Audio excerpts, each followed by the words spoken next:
வணக்கம் மக்களே, welcome back to our channel info 366. இப்போ 2025 நிதி ஆயோக் நிர்வாக குழு மீட்டிங் டெல்லியில் நடக்க இருக்கு. இந்த ஒரு மீட்டிங்காக நம்ம தமிழ்நாடு சிஎம் அவர்களுமே அங்கே போயிருக்காங்க. ஆக்சுவலி இந்த நிதி ஆயோக் அப்படின்னா என்னங்க, அவங்களோட நோக்கம் என்னவா இருக்குது, அவங்களோட செயல்பாடுகள் என்னவா இருக்கும் அப்படின்றதெல்லாம் தான் இந்த வீடியோவில் நம்ம டீட்டெயில்டாக பார்க்க போகிறோம். இந்த மாதிரி இன்ஃபர்மேட்டிவான விஷயங்கள் இல்லை உங்களுக்கு வேறு ஏதாவது கண்டென்ட் பற்றி இன்ஃபர்மேஷன் தெரிஞ்சுக்கணும்னா அதை நீங்கள் கமெண்ட் பாக்ஸில் கமெண்ட் பண்ணுங்க. அதுக்கான டீடைல்டு வீடியோ நாங்கள் உங்களுக்கு கொடுக்குறோம். இப்போ இந்த வீடியோக்குள்ள போகலாம். இது இன்ஃபோ 366.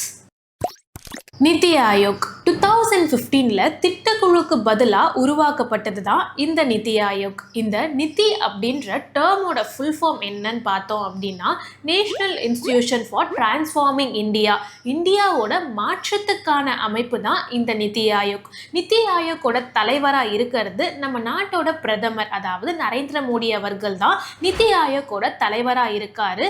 நிதி ஆயோக்கோட துணைத் தலைவரையுமே பிரதமர் அவர்கள் தான் அப்பாயிண்ட் பண்ணுவாங்க. இப்போ இருக்கக்கூடிய நிதி ஆயோக்கோட துணைத் தலைவராக இருக்கிறது ஸ்ரீ சுமன் பெரி, அவர் தான் இருக்காரு.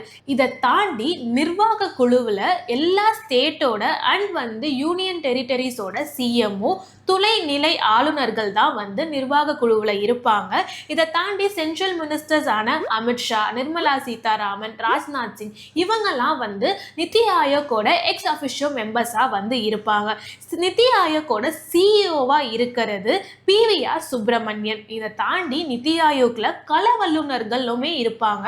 அவங்களோட வேலைகளாக என்ன இருக்கும் அப்படின்னா பர்டிகுலரா ஒரு டிபார்ட்மெண்ட்டோட டெவலப்மெண்ட்டுக்காகவும் அந்த டிபார்ட்மெண்ட்ல இருக்கக்கூடிய பாதிப்புகள் என்ன, அந்த பிரச்சனைகளுக்கான சொல்யூஷன் என்ன அப்படின்னு ஒவ்வொரு துறையிலையும் இருக்கக்கூடிய வல்லுநர்கள் அதுக்கான ஐடியாஸ் அண்ட் சொல்யூஷன்ஸ் கொடுப்பாங்க. அவங்க தான் இந்த கள வல்லுநர்கள் குழுவில் இருப்பாங்க. இதை தாண்டி ஃபுல் டைம் மெம்பர்ஸா PV பால், PV சரஸ்வந்த், ரமேஷ் சந்த் அப்படின்னு இவங்க இருப்பாங்க. இவங்களோட முக்கியமான வேலை என்ன அப்படின்னா நிதி ஆயோக்கோட நோக்கங்கள் எல்லாமே ப்ராப்பரா செயல்பட்டுக்கிட்டு இருக்கா அப்படின்றது தான் இவங்களோட வேலையா இருக்கும்.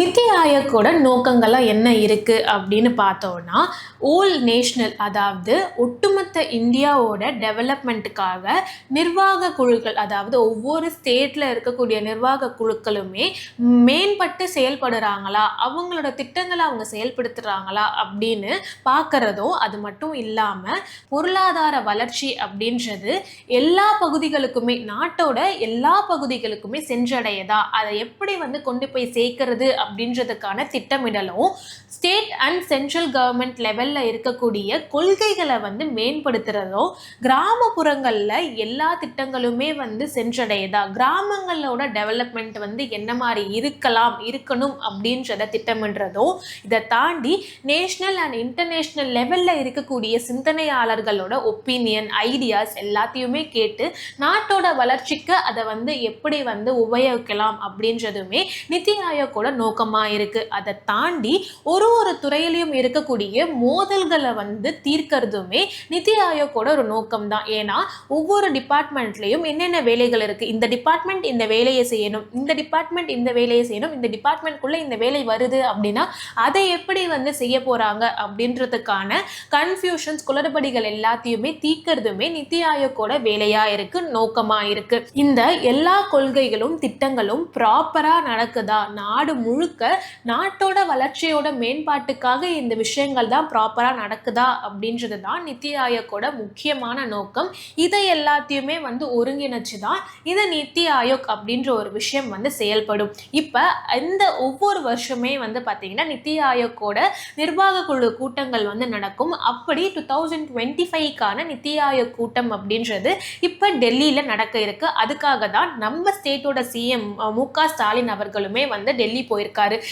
டெல்லிக்கு போன நம்ம சிஎம் அவர்கள் பார்த்தீங்கன்னா சோனியா காந்தி, ராகுல் காந்தி அவங்களெல்லாம் மீட் பண்ணியிருக்காரு. இன்னொரு பக்கம் நிறைய பேர் ஒரு கேள்வியை கேட்க ஆரம்பிச்சிருக்காங்க.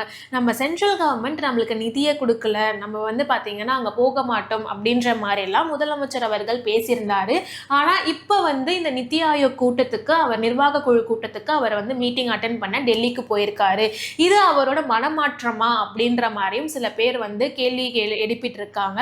எவ்வளோ, அதாவது கல்வியோட நிதியை கொடுக்காததுனால நீங்க எவ்வளோ கோடி கொடுத்தாலுமே வந்து எங்களுக்கு வேண்டாம் அப்படின்ற மாதிரிலாம் பேசியிருந்த முதலமைச்சர் அவர்கள் இந்த நிதி ஆயோக் கூட்டத்துக்கு போனதுக்கான காரணம் என்னவா இருக்கலாம், உண்மையாவே அவரோட மனமாற்றமா அப்படின்றதெல்லாம் உங்களோட கருத்து என்னவா இருக்கு அப்படின்றத கமெண்ட் பாக்ஸ்ல ஷேர் பண்ணுங்க.